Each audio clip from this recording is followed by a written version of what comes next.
We are working with color correction this morning. This is Miss Christie. I have a piece of video in my timeline, and as you can see, right there is Skylar.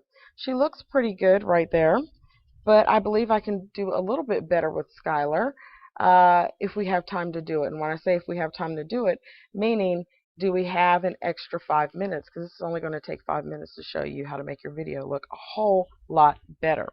So I will go into video effects in the effects pane, click down, and I see color corrector, and I can grab the color corrector and grab it, throw it on there on Skylar. And now I can affect that. There's an easier way and faster way to get to color corrector. We go up to the effects pane, type in color, and all the color correction effects pop up to the left hand side.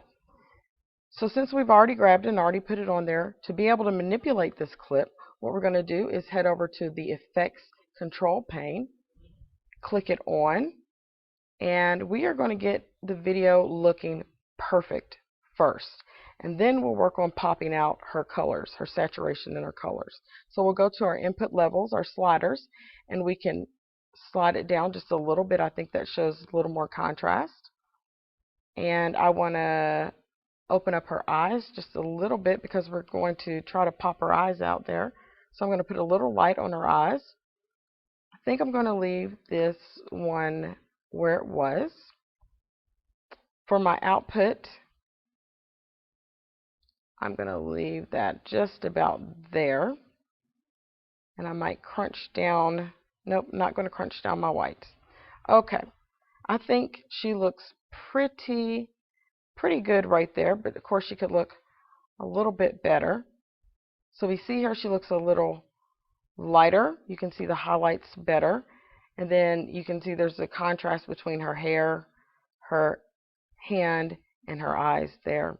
So what we're going to do now is we're going to go back over to our effects control, and we're going to up the saturation on her eyes.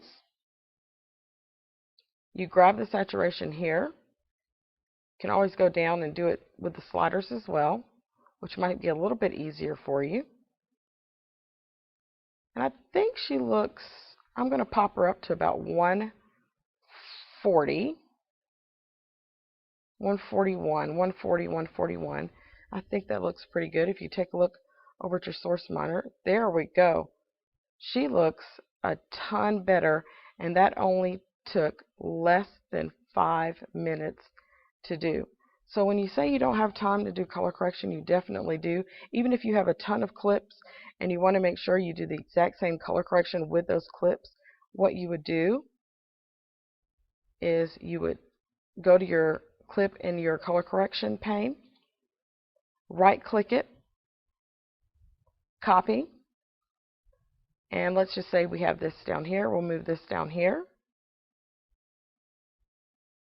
head over to your next clip, paste attributes, and there you have it. You have the same exact color corrector on that one as well.